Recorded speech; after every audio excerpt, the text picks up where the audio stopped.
Bonjour les amis, aujourd'hui pour une nouvelle vidéo.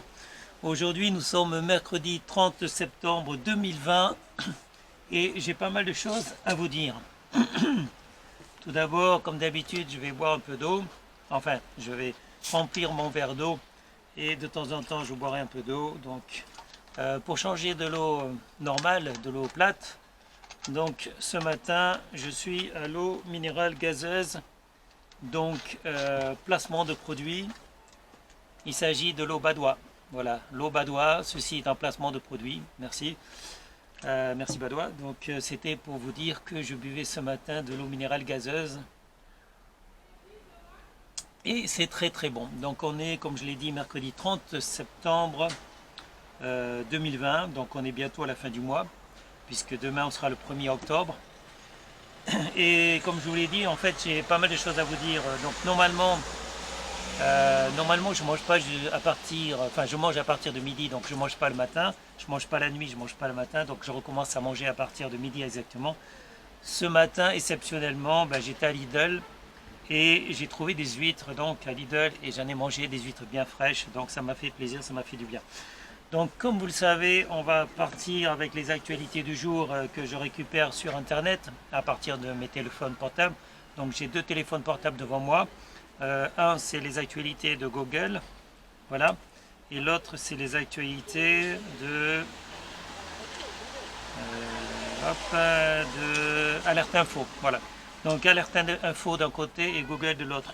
J'ai regardé ce matin en mangeant mes huîtres, j'ai regardé les actualités de BFM Télé, parce qu'il n'y avait pas d'actualité sur TF1 ni France 2, donc j'ai regardé les actualités de BFM Télé et de la 16, donc la 15 et la 16 sur ma Freebox.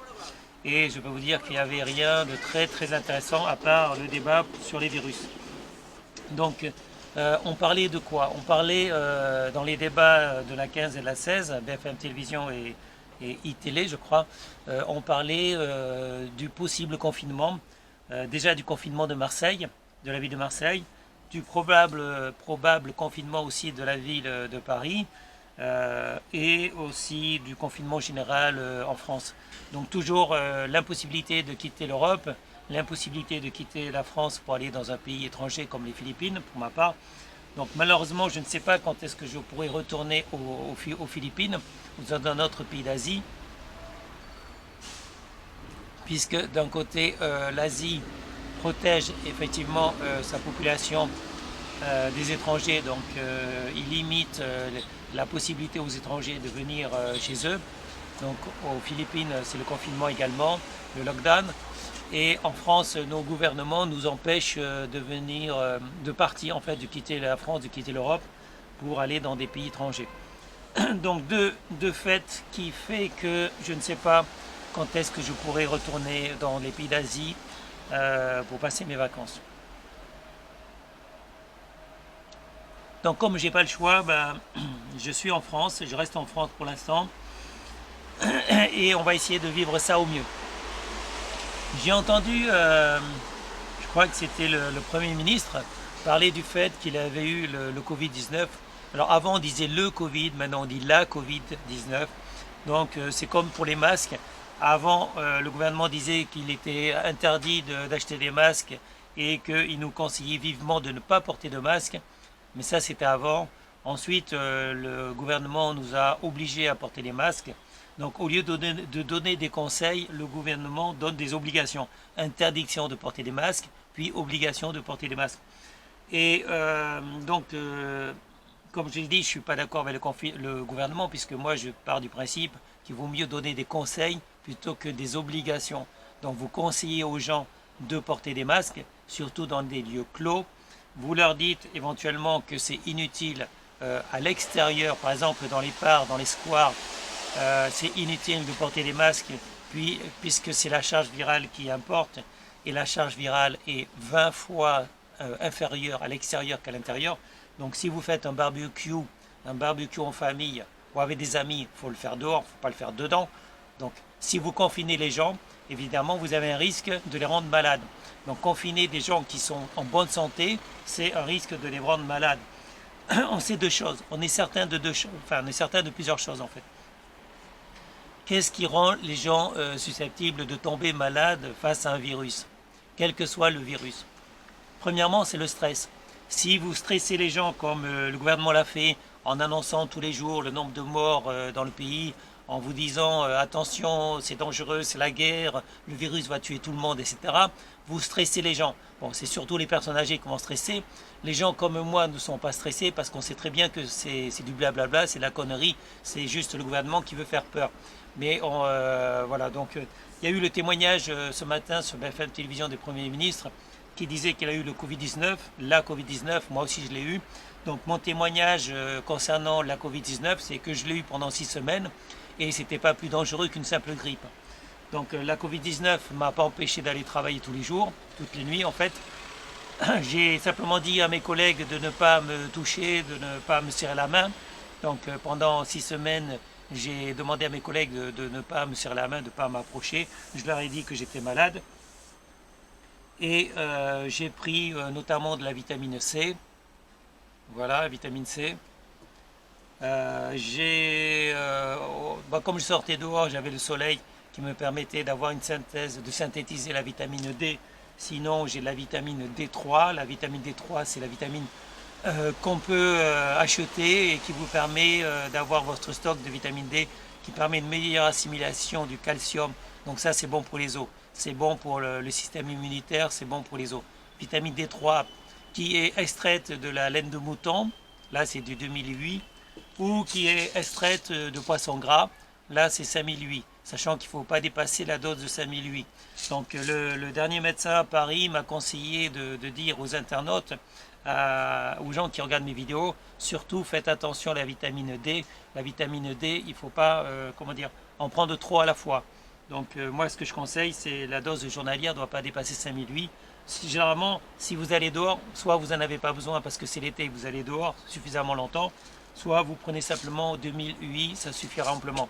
Donc les gens, pour éviter d'être malades l'hiver, pour éviter d'avoir la grippe, ils prennent normalement de la vitamine D et de la vitamine C, parce que généralement la vitamine C et la vitamine D, ça va ensemble.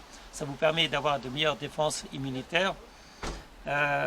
Pour la gorge, en fait, le problème de la Covid-19, c'est contrairement à une simple rhume, une simple grippe, en fait, la Covid-19 ne va pas forcément vous donner des douleurs. C'était pas le cas pour moi. Donc pas de douleur, pas de maux de tête. Mais la Covid-19, par contre, s'attaque à la gorge. Donc à un moment donné, ça risque d'attaquer les poumons. Donc ça commence par le nez, ça commence par la bouche, ça descend à la gorge. Donc je me suis soigné tout seul parce que le médecin à l'époque, en janvier, fin janvier, m'a dit que c'était pas une grippe, c'était pas un rhume, mais c'était un virus, mais il ne savait pas lequel. Parce que le problème, c'est que beaucoup de médecins, jusqu'au mois de mars à peu près, ne connaissaient rien. Donc ignoraient complètement ce que c'était que la Covid-19. Donc il conseillait de prendre du paracétamol à l'époque. C'est ce que mon médecin m'a conseillé de faire à l'époque, de prendre du paracétamol, ce que je n'ai pas pris bien sûr, puisque c'est complètement stupide de prendre du paracétamol pour se défendre contre un virus. Le paracétamol, c'est efficace contre la douleur, mais ça fait baisser la fièvre. Et la fièvre est nécessaire pour lutter contre les maladies, puisque la fièvre, en fait, le montant, l'élévation de la température permet d'aider les globules blancs à lutter contre les virus. Donc si vous êtes malade, c'est normal d'avoir une élévation de température du moment que ça ne dépasse pas les 40 degrés. Si vous commencez à utiliser le paracétamol, ça va faire baisser la température, mais ça va permettre la prolifération des virus, ça va permettre de faire en sorte que la maladie se propage dans l'organisme, dans tout votre corps. Donc évitez le paracétamol, à moins de vouloir à tout prix être gravement malade. Donc le paracétamol, c'est très dangereux. Je crois que c'est un médicament le plus dangereux en France en tout cas et dans le monde. Beaucoup de gens sont morts à cause de ça, ou en tout cas ils ont eu leur foie et leur rein attaqués, gravement malades à cause du paracétamol. Bon, donc je disais que pour éviter que le Covid-19 attaque vos poumons, il faut l'arrêter avant qu'il atteigne les poumons, c'est-à-dire à la gorge. Donc je prenais de la lysopaïne, j'en ai encore, lysopaïne pour la gorge. Je prenais aussi du Strepsil. Strepsil, là on le voit bien, je pense qu'on le voit à l'écran, Strepsil. Strepsil, donc c'est bon pour la gorge. Je pense que la lysopaïne est plus efficace. Voilà, je vous remonte la lysopaïne. l'isopaïne, je ne sais pas si on voit bien, voilà, l'isopaïne est beaucoup plus efficace. Donc je répète, vitamine C, la vitamine C vous l'avez aussi dans les fruits et légumes, mais surtout dans les fruits. Mangez des fruits frais, buvez pas des jus de fruits parce qu'il y a très peu de vitamines, il n'y a aucune fibre, très peu de vitamines et beaucoup de sucre. Donc si vous voulez éviter de prendre des vitamines C dans les pharmacies ou dans les supermarchés, vous achetez des fruits frais et normalement il y a assez de vitamines, que ce soit des pommes losses, c'est-à-dire des pamplemousses, que ce soit des oranges, que ce soit du citron, tous ces aliments qui ont beaucoup de vitamine C. Donc soit des fruits frais, mais j'en mange tous les jours, soit de la vitamine C que vous achetez en pharmacie, comme je l'ai montré ici. Vous avez également les multivitamines. Les multivitamines, c'est un ensemble de plusieurs vitamines. Si vous avez peur de manquer de certaines vitamines, pour avoir de bonnes défenses immunitaires, vous pouvez prendre aussi du multivitamine. Là, il y a un peu de tout. Sachant que les bonnes vitamines pour le système immunitaire sont les vitamines C, D et A et B. Le magnésium et le zinc aussi. Donc je répète pour la vitamine D3, la vitamine D3 c'est celle qui est en vente actuellement, soit elle est extraite à partir de la laine de mouton, soit elle est extraite à partir des poissons gras. Voilà. Vitamine D3 qu'on peut l'avoir si on reste suffisamment longtemps au soleil tous les jours. Il faut s'exposer au soleil au moins 1 heure par jour, tout dépend de la couleur de votre peau. Plus vous avez la peau foncée, plus vous devez rester longtemps au soleil pour avoir une meilleure synthétisation de la vitamine C. Donc j'en ai terminé, oui parce que le débat aujourd'hui sur BFM Télévision et sur iTélé, c'était à propos du Covid-19, puisque le gouvernement envisage le confinement et a déjà confiné la population de Marseille, je crois, et envisage le confinement de la population de Paris et éventuellement peut-être toute la France pour l'hiver, toujours avec l'interdiction de quitter l'Europe, de quitter la France pour aller dans d'autres pays. Et en plus, oui, ça vous devez le savoir, la fermeture des bars et des restaurants. Donc les bars, je crois que c'est déjà fait, c'est à partir de 22 heures. Les restaurants risquent de suivre. Et donc c'est, comment dire, des professions que l'on sacrifie. C'est pas toujours, comment dire, très utile, puisque j'estime que chacun devrait avoir le droit de prendre des décisions, de prendre des risques. Quand vous allez en montagne, quand vous allez faire de la neige, on ne vous interdit pas de faire du ski en montagne, alors qu'on sait très bien que les accidents de ski sont pratiquement les accidents les plus dangereux. Donc là, vous avez certainement un risque très important quand vous faites du ski, un risque d'être blessé, un risque de mourir. Et c'est comme les accidents de circulation, les accidents en voiture. Donc on sait très bien que le plus grand nombre de morts par an et par jour se fait sur les routes, et pourtant le gouvernement, sur la base du principe de précaution, ne vous interdit pas de prendre la voiture par exemple. Donc le gouvernement ne vous interdit pas, sous prétexte de principe de précaution, de prendre des vacances au ski, d'aller skier sur la montagne alors que c'est très dangereux, et ne vous interdit pas de prendre votre voiture, votre moto pour aller dehors, pour rouler, alors que c'est très dangereux. Sur le principe de précaution, le gouvernement devrait empêcher tout ça, devrait vous interdire de prendre la voiture, de prendre la moto, de prendre le vélo, de faire du ski, même de faire du sport, parce que le sport, on sait très bien que c'est dangereux. Il y a tellement de gens qui se blessent. Donc je pense que si on veut agir en disant c'est le principe de précaution, on va vous empêcher de vous blesser, on va vous empêcher de mourir, à ce moment-là on vous interdit tout, on vous interdit de sortir, de partir travailler, etc. Les accidents de travail c'est très dangereux. Les accidents de cuisine aussi. Alors on va vous interdire de faire de la cuisine, parce que les accidents de cuisine c'est excessivement dangereux. Les allumettes aussi, les allumettes ça peut mettre le feu aux maisons. Il y a tellement d'incendies qui sont causés à cause des allumettes, à cause des cigarettes allumées. À ce moment-là, le gouvernement, sous le principe de précaution, devrait vous interdire de fumer, devrait vous interdire d'allumer le briquet, la cigarette, les allumettes, de faire de la cuisine, etc. Donc je pense qu'à un moment donné, il faut arrêter de prendre les Français pour des imbéciles, les Français pour des gamins, et laisser les Français être capables de prendre des décisions, de prendre les risques, parce que du moment qu'ils sont bien informés, les Français savent très bien s'ils peuvent prendre tel ou tel risque ou pas. Donc moi j'ai pris le risque d'aller travailler, je prends le risque d'aller travailler chaque fois. Et voilà, je sais que très bien, en allant travailler à Paris, je sais très bien qu'il y a des risques. Mais après, je pourrais très bien dire non, mais j'arrête de travailler, j'arrête de gagner de l'argent, je vais, comment dire, bénéficier des aides de l'État. Je préfère rester chez moi à la maison et je toucherai l'argent de la CAF. Voilà, je peux très bien dire comme ça, Paris c'est une ville dangereuse, j'arrête d'aller à Paris, j'arrête de travailler à Paris, je reste chez moi et même la rue dehors c'est dangereux, donc j'arrête de sortir de chez moi, je reste à la maison, je passe tout mon temps à la maison et voilà. Donc à ce moment-là, si on a peur de tout, on a peur de sortir, on a peur de quitter sa maison. Et c'est un peu ce que le gouvernement a fait, puisqu'il a fait peur surtout aux personnes âgées. Et donc certains ont peur de sortir de la maison. Ils commandent tout sur Internet, ils se font livrer leur repas à la maison parce qu'ils ont peur d'aller sortir, de sortir faire les courses. Voilà, maintenant on a fait peur aux gens et les gens, certaines personnes n'osent plus sortir. Donc il y en a certains qui n'osent plus travailler, certains n'osent plus sortir de chez eux.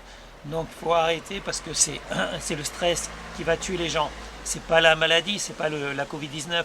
La Covid-19 ne m'a pas rendu malade, ne m'a pas blessé. Donc ce qui ne te tue pas te rend plus fort. Et la Covid-19, c'était 6 semaines dans lesquelles c'était une sensation un peu désagréable.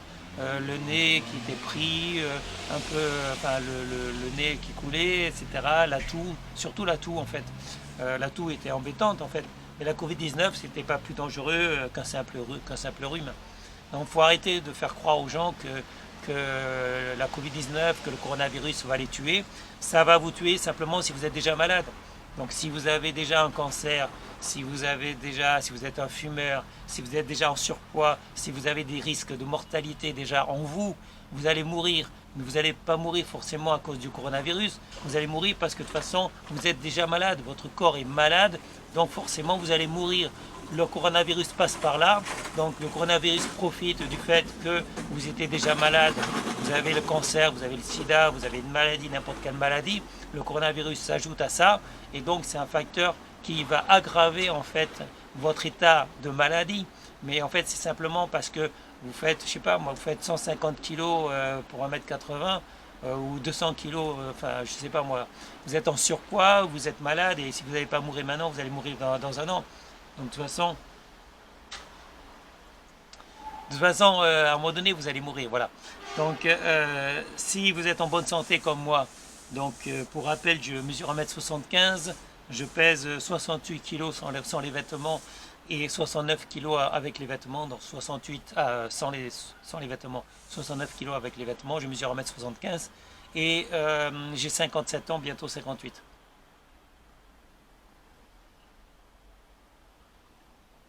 Donc voilà, en fait, je vous conseille de boire de l'eau, je conseille de manger des fruits frais. De toute façon, j'ai un programme alimentaire. Si vous ne connaissez pas mon programme alimentaire en 10 étapes, en 10 règles, si vous voulez que je vous l'envoie, n'hésitez pas à me le demander. Je vous enverrai, comme je l'ai fait à d'autres personnes, je vous enverrai les 10 règles à suivre pour être en bonne santé. Donc le coronavirus, ce n'est rien. Si vous êtes en bonne santé, si vous avez de bonnes défenses immunitaires, le coronavirus ne vous rendra pas malade et en tout cas vous n'irez pas à l'hôpital. Je ne suis pas allé à l'hôpital, vous n'aurez pas besoin d'aller à l'hôpital si vous avez le coronavirus. Voilà. Maintenant, on va passer à l'étape suivante. Ah oui, juste avant de parler des informations, parce que effectivement, je suis là pour ça, pour parler des actualités d'aujourd'hui, c'est-à-dire du mercredi 30 septembre 2020. Avant de parler des actualités, je voulais juste parler du fait que je ne monétise pas mes vidéos. Donc sur YouTube, par exemple, je ne monétise pas mes vidéos. Mes vidéos sont disponibles à la fois sur YouTube, Dailymotion et sur Facebook. Par contre, j'ai eu des réclamations concernant des musiques, notamment des musiques parce que des fois j'ai filmé dans la rue. Ça m'est arrivé de filmer à Châtelet-Léal, à Paris.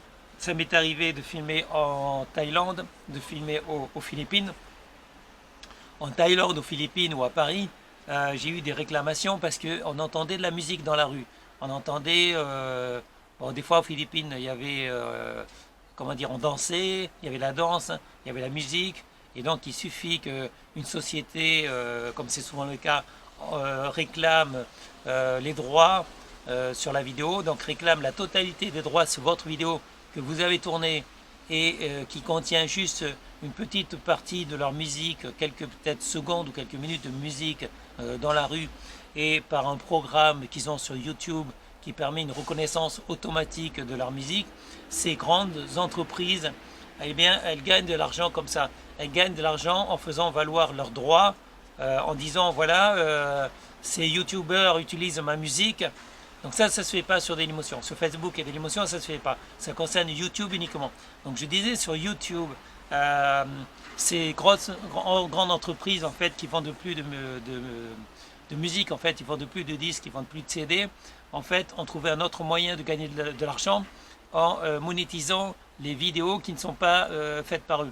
Donc ils utilisent la reconnaissance automatique des robots, des bots, qui reconnaissent automatiquement leur son dans certaines vidéos de personnes comme moi. Et donc pour dire voilà, désormais je réclame à YouTube ces droits sur les vidéos. Et donc ils vont monétiser pour vous, c'est-à-dire ils vont mettre la publicité sans votre accord parce qu'ils disent que cette vidéo, j'ai les droits dessus parce qu'il y avait de la musique à moi dessus. Donc ça, je suis contre. Je le dis bien haut et fort. Sur YouTube, je ne monétise pas mes vidéos et je préfère les supprimer. J'ai supprimé aujourd'hui 6 vidéos. 6 vidéos que j'ai tournées depuis certaines il y a quelques mois ou quelques années. 6 vidéos où on entendait de la musique. Et donc j'ai supprimé ces vidéos-là. Je préfère les supprimer plutôt qu'une société s'arrange pour avoir des droits dessus et monétise, c'est-à-dire mettre de la publicité sur mes vidéos. Donc il n'y aura pas de publicité sur mes vidéos, que ce soit YouTube. Si je veux faire la publicité, ça sera des placements de produits. Voilà, ça c'est un placement de produit. Badois, placement de produit, ça c'est un placement de produit. Pour ceux qui ne savaient pas. Là, je place un produit où je peux dire, voilà, je bois de l'eau Badois. Ah, c'est délicieux l'eau. L'eau de Badois est délicieuse. Merci Badois. Ça, c'est un placement de produit. Voilà. Là, je viens de faire un placement de produit avec Badois. Comme j'ai fait un placement de produit avec l'isopaïne, placement de produit. Placement de produit avec multivitamine, tout simplement. Placement de produit avec vitamine C, voilà. Placement de produit avec, j'ai dit vitamine D3, voilà, tout ça. Strepsil, placement de produit. Tout ça, c'est des placements de produits, voilà. Je préfère faire des placements de produits de publicité plutôt que mes vidéos soient coupées par de la publicité intempestive pour vous vendre des soi-disant méthodes, des méthodes qui vont vous faire croire que vous allez devenir riche. Faites comme moi, voilà, j'ai une grosse voiture, j'ai une voiture de sport, j'ai plein de femmes qui m'aiment, je gagne 50 000 euros par mois par exemple. J'ai pas fait d'études, j'ai pas eu besoin de faire d'études, etc. J'ai pas de diplôme, je travaille pas pour un patron. Moi, j'ai mon propre business, je gagne 50 000 euros par mois et grâce à moi, je vais vous expliquer la méthode infaillible pour que vous aussi, vous puissiez gagner 50 000 euros par mois tout en faisant rien, tout en restant chez vous, tout en vivant, en prenant des vacances, en vivant au bord de la plage par exemple, dans un pays chaud, etc. Voilà, vous êtes sur une île, mais grâce à moi, vous allez gagner 50 000 euros par mois, c'est du garanti, c'est du sûr. Envoyez-moi simplement, voilà, bref, pour 99,99 €, je vais vous envoyer la méthode qui va vous permettre d'être riche sans rien faire, sans avoir fait d'études, sans avoir un patron, sans avoir travaillé. Tout ça, c'est du flan, c'est du bidon.